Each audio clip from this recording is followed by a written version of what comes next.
Estaba allí, arrodillado sobre el frío suelo de piedra, sosteniendo esa pequeña pieza de mármol blanco en mis manos temblorosas, cuando simplemente me habló. No con palabras, ¿entienden?, sino algo dentro de esa estatua, algo que había rechazado durante toda mi vida adulta, tocó mi alma de una manera que aún hoy me pone la piel de gallina solo de recordarlo. Eran las 3 de la mañana. Estaba solo en esa iglesia vacía, y juro por todo lo que es sagrado que sentí una presencia tan real como ustedes que me están escuchando ahora. Me llamo Eduardo, tengo 52 años, y durante 48 de ellos me burlé de cualquiera que creyera en milagros. Permítanme volver al comienzo de este viaje, porque necesitan entender quién era antes de esa noche que lo cambió todo. Nacimos en una familia de comerciantes. Mi padre vendía repuestos de automóviles en una pequeña tienda en el centro de la ciudad. Mi madre era costurera y trabajaba en casa. Éramos una familia sencilla, pero mis padres tenían una fe que, en aquel entonces, me parecía casi ingenua. Nuestra casa estaba llena de imágenes de santos, cuadros de la Última Cena, crucifijos en cada habitación. Recuerdo despertar todas las mañanas con el sonido de mi madre rezando el rosario en la cocina mientras preparaba el café. Mi padre siempre decía que todo lo que teníamos era una bendición de Dios, incluso cuando las cuentas apretaban a fin de mes. De niño, incluso participaba de las oraciones familiares. Iba a misa todos los domingos, tomaba la mano de mis padres durante el Padre Nuestro, cantaba los himnos sin cuestionar. Pero algo cambió cuando entré en la adolescencia. Tal vez fue la influencia de los amigos del colegio, o tal vez fue mi propia naturaleza inquisitiva manifestándose. Empecé a ver contradicciones en todo. Si Dios era tan bueno, ¿por qué había tanta injusticia en el mundo? Si las oraciones funcionaban, ¿por qué mi abuela murió de cáncer a pesar de que toda la familia oraba por ella? ¿Por qué familias enteras perdían todo en tragedias, mientras que personas malas prosperaban? A los 16 años les declaré a mis padres que ya no creía en nada de eso. Recuerdo la expresión de dolor en el rostro de mi madre, como si le hubiera arrancado el corazón con mis propias manos. Mi padre guardó silencio durante mucho tiempo. Luego solo dijo: «Algún día lo entenderás, hijo. Dios tiene su tiempo». En aquella época, esas palabras me irritaron profundamente.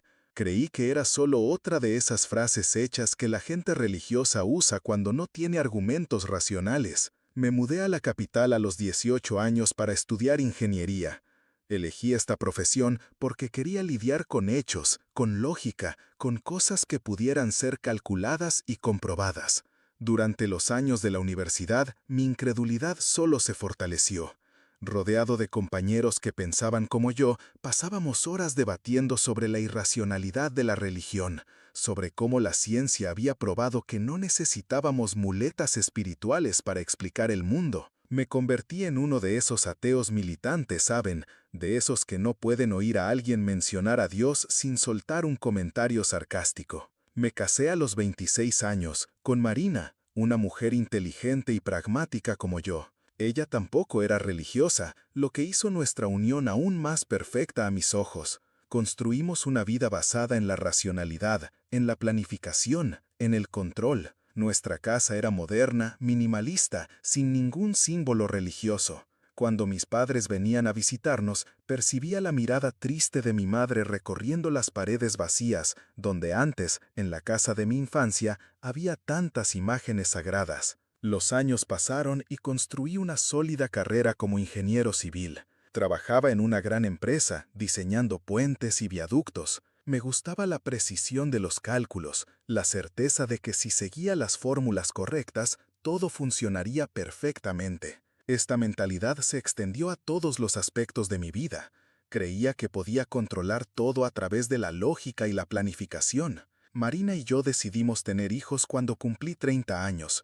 Fue una decisión racional. Estábamos financieramente estables, nuestras carreras estaban encaminadas, era el tiempo adecuado. Cuando nuestro primer hijo, Gabriel, nació, sentí una alegría inmensa, pero también una responsabilidad de protegerlo de todas las supersticiones que yo había rechazado. Quería criarlo para ser un pensador crítico, alguien que basara sus decisiones en hechos, no en creencias. 3 años después llegó Isabela, nuestra hija, 2 niños maravillosos, inteligentes, que estaba determinado a educar en los valores de la razón y la ciencia. Cuando hacían preguntas sobre Dios, porque inevitablemente oían sobre eso en la escuela o con los abuelos, yo les explicaba pacientemente que eran solo historias inventadas por la gente para sentirse mejor sobre cosas que no entendían. La vida transcurría tranquila. Tenía 43 años, una familia hermosa, una carrera próspera, salud.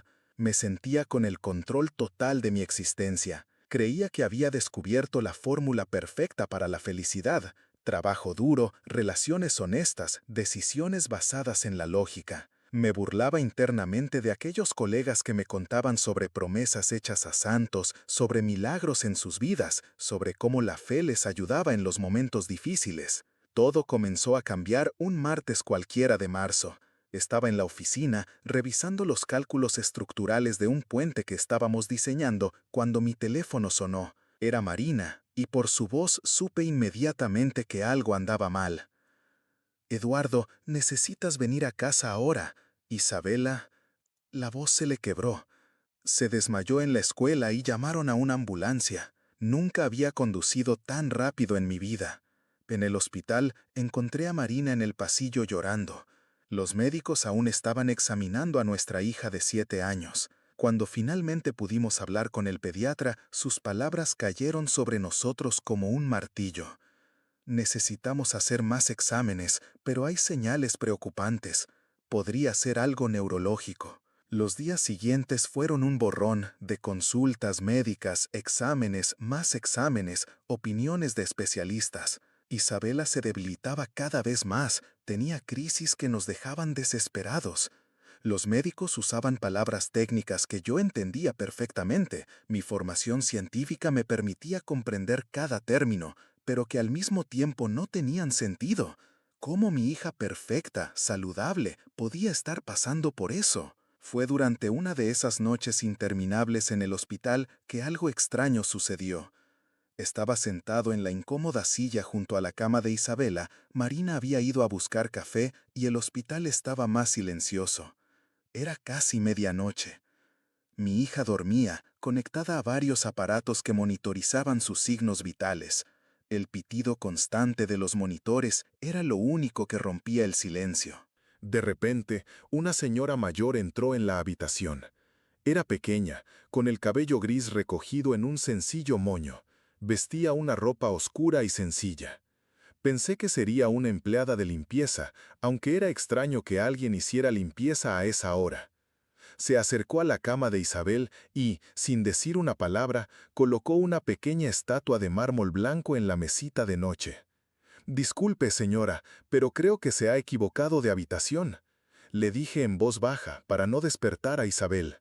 Ella me miró con unos ojos que parecían conocer todos los secretos del mundo. «No me he equivocado, hijo mío. Esta imagen se quedará aquí hasta que tu niña mejore». Y salió de la habitación tan silenciosamente como había entrado. Me quedé mirando la estatuilla. Era una figura femenina, con un manto azul y las manos extendidas. La reconocí inmediatamente. Era una imagen de la Virgen de Guadalupe. Mi primera reacción fue de irritación. ¿Cómo alguien podía simplemente entrar en la habitación de mi hija y dejar un objeto religioso sin permiso? Me levanté para coger la estatua y tirarla, pero cuando mi mano tocó el frío mármol, algo me detuvo. No sé explicar exactamente qué fue. Tal vez fue el estado emocional en que me encontraba, la desesperación, el miedo a perder a mi hija. Pero cuando sostuve esa pequeña imagen, sentí una extraña sensación de ¿paz? No, no era exactamente paz. Era como si alguien me estuviera diciendo que todo iba a salir bien. Sacudí la cabeza, intentando alejar esos pensamientos. «Estoy demasiado cansado», murmuré para mí mismo. «Mi mente me está jugando una mala pasada». Coloqué la estatua de vuelta en la mesa y regresé a la silla. Pero mis ojos seguían siendo atraídos por ella. Había algo en la expresión de ese rostro esculpido, una serenidad que contrastaba completamente con el caos que sentía por dentro. Marina regresó con el café y notó la imagen inmediatamente. ¿De dónde ha salido esto? Le expliqué lo de la señora misteriosa. Marina frunció el ceño. ¡Qué extraño! Voy a preguntar a las enfermeras si conocen a esa mujer. Pero cuando preguntamos, nadie del equipo de guardia sabía de quién se trataba. No había registros de visitas no autorizadas, ninguna empleada de limpieza había trabajado en esa planta a esa hora. Debe haber sido un error, dijo Marina, siempre práctica, probablemente alguna familiar de otro paciente que se confundió de habitación. Pero yo no estaba tan seguro. Había algo sobre esa mujer que no podía olvidar. En los días siguientes, mientras esperábamos los resultados de más exámenes, la estatua permaneció allí en la mesita de noche. Varias veces pensé en quitarla, pero siempre terminaba posponiéndolo. Marina también parecía haberse acostumbrado a su presencia. A veces la sorprendía mirando la imagen con una expresión pensativa. Fue un jueves por la noche que todo cambió de verdad. Isabel había tenido una crisis particularmente fuerte durante el día, y los médicos estaban preocupados. Marina se había ido a casa a ducharse y a recoger algunas cosas, dejándome solo con nuestra hija. Estaba exhausto, física y emocionalmente. 40 años de certezas racionales se estaban desmoronando ante la impotencia de no poder ayudar a mi propia hija. Eran casi las 3 de la madrugada cuando miré a Isabel durmiendo y sentí una oleada de desesperación que me tragó por completo. Todos mis títulos, toda mi experiencia profesional, toda mi confianza en la ciencia y en la lógica no servían para nada en ese momento. Yo era solo un padre aterrorizado que podía perder a la persona más importante de su vida. Fue entonces que mis ojos se volvieron hacia la pequeña estatua en la mesita de noche. Sin entender exactamente por qué, me levanté y la cogí. El mármol estaba frío en mis manos, pero había algo más. Una sensación que no podía nombrar. Si existes, murmuré, sintiéndome ridículo por estar hablando con una pieza de piedra. Si realmente existes, por favor, ella es solo una niña. Ella no ha hecho nada malo. Si tienes que llevarte a alguien, llévate a mí. Pero deja que ella viva. Las lágrimas comenzaron a correr por mi rostro. 40 años de ateísmo convencido y allí estaba yo, implorando a algo en lo que siempre había dicho no creer. Pero en ese momento mi orgullo intelectual no importaba, solo importaba Isabel. Y fue entonces que sucedió. Aún sosteniendo la estatua, sentí como si una mano invisible tocara mi hombro. Una sensación de calor, de protección, de amor incondicional me envolvió completamente. No fue imaginación, no fue una alucinación causada por el cansancio, fue real, tan real como cualquier cosa que yo hubiera experimentado. Caí de rodillas allí mismo, en el suelo frío del hospital, aún sosteniendo la imagen. Las lágrimas corrían libremente ahora, pero ya no eran lágrimas de desesperación. Eran lágrimas de reconocimiento, de rendición. No sé cómo explicarlo, pero en ese momento supe, con una certeza que iba más allá de cualquier lógica, que mi hija iba a mejorar. Gracias, susurré. Gracias por no desistir de mí, incluso cuando yo desistí de ti. Permanecí allí de rodillas durante un tiempo que pareció eterno y al mismo tiempo un instante. Cuando finalmente pude levantarme, coloqué la estatua de vuelta en la mesa con un cuidado reverente que jamás pensé que tendría. Isabel seguía durmiendo pacíficamente, pero había algo diferente en el aire, una ligereza que no estaba antes. María regresó a la mañana siguiente e inmediatamente notó el cambio en mí. «Estás diferente», dijo, estudiando mi rostro. No supe cómo explicarlo. ¿Cómo podría contarle a la escéptica esposa que había tenido una experiencia mística con una estatua religiosa? En vez de eso, solo dije que había dormido bien y me sentía mejor. Pero los cambios se volvieron evidentes a lo largo del día. Isabel despertó más alerta de lo que había estado en semanas. Su apetito regresó, sonrió por primera vez en días.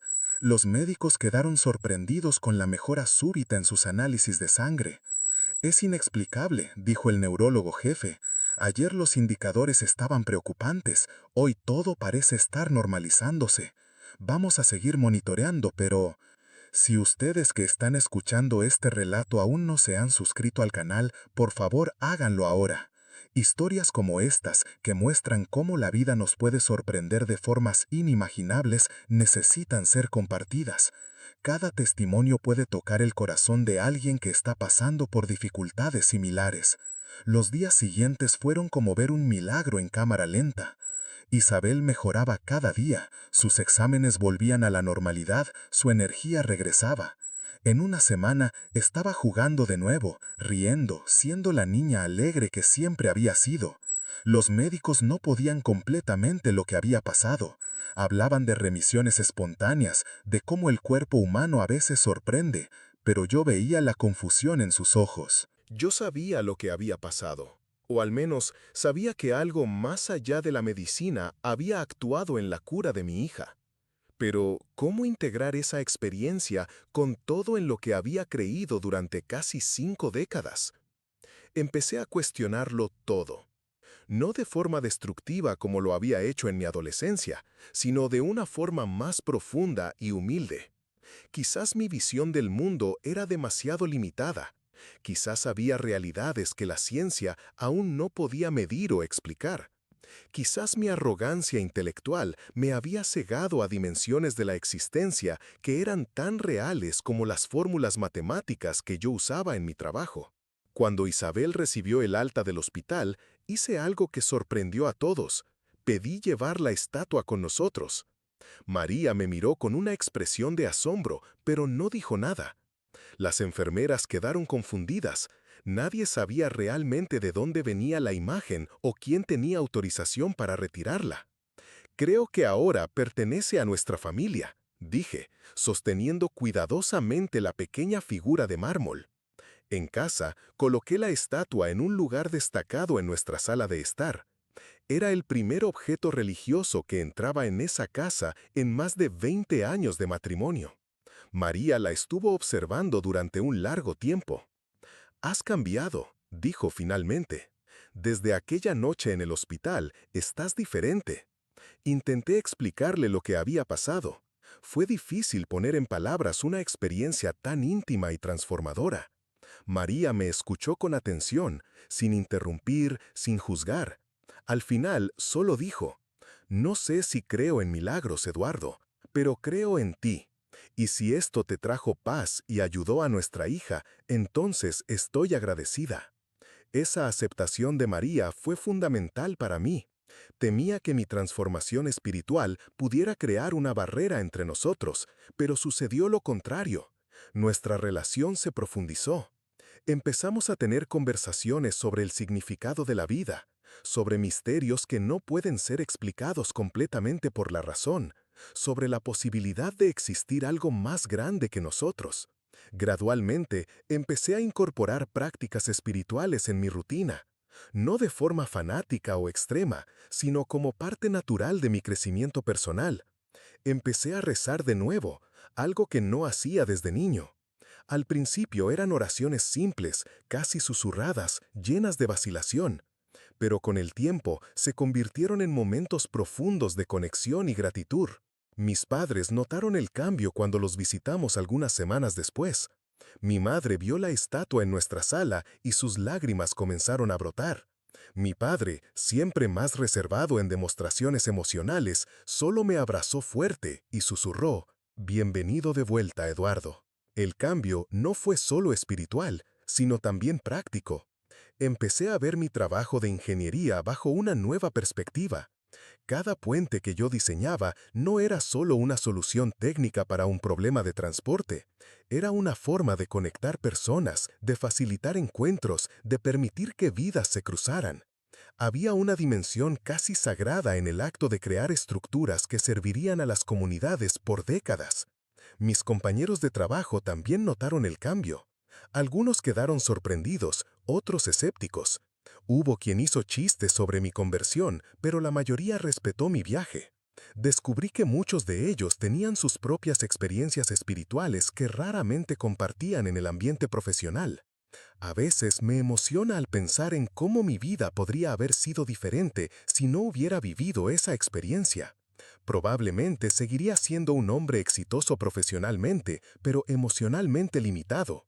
Seguiría creyendo que podía controlarlo todo a través de la razón, perdiendo la oportunidad de experimentar la profunda paz que viene de la entrega confiada. Isabel no recuerda muchos detalles de aquellos días en el hospital, era muy pequeña, pero a veces me dice cosas que me sorprenden. La semana pasada estaba mirando la estatuillita y comentó: «Papá, siento que ella me protege». Cuando le pregunté qué quería decir, solo sonrió y dijo: «No sé explicarlo, pero lo siento». Tal vez los niños tengan una apertura natural a lo trascendente que nosotros los adultos perdemos con el tiempo. O tal vez Isabel haya guardado algún recuerdo inconsciente de aquellos momentos en que la gracia se manifestó en su vida de forma tan clara. Lo que sé es que nuestra familia fue transformada por esa experiencia. No nos convertimos en personas perfectas, seguimos teniendo nuestros conflictos, nuestras dificultades, nuestros momentos de debilidad, pero enfrentamos los desafíos de la vida con una perspectiva diferente, sabiendo que existe una dimensión de amor y protección que va más allá de nuestra comprensión racional. Hoy, a mis 52 años, puedo decir que soy más feliz y más pleno que nunca en mis 48 años de ateísmo convencido. No porque la fe haya resuelto todos mis problemas, sino porque me ha dado herramientas para enfrentarlos con más serenidad y esperanza. La pequeña estatua de la Virgen que una señora misteriosa dejó en la habitación del hospital de mi hija se ha convertido en el símbolo de mi viaje de transformación. Me recuerda a diario que la vida está llena de misterios hermosos y que no todo necesita ser explicado para ser experimentado y valorado. Si has llegado hasta aquí en este relato, quizás sea porque también estás pasando por un momento de cuestionamiento, de crisis, de búsqueda. Quiero que sepas que no hay vergüenza en admitir que nuestra visión del mundo puede estar incompleta. No hay debilidad en reconocer que existen fuerzas más allá de nuestro control. Al contrario, esa admisión puede ser el primer paso para un viaje de descubrimiento que traerá más significado y paz a tu vida. La fe no es lo opuesto a la razón, es su complemento. La espiritualidad no es escapismo, es una inmersión más profunda en la realidad. El milagro no es la suspensión de las leyes naturales, es el reconocimiento de que esas leyes forman parte de un misterio mucho más grande y bello de lo que imaginábamos. Mi historia termina aquí, pero mi viaje espiritual continúa. Cada día trae nuevas oportunidades de crecimiento, de servicio, de conexión con lo divino que se manifiesta a través de las personas y situaciones que encuentro. La pequeña estatua de mármol blanco seguirá ahí en nuestra sala, silenciosa pero elocuente, recordándome que cuando las piedras hablan es porque ha llegado la hora de dejar de hablar y empezar a escuchar.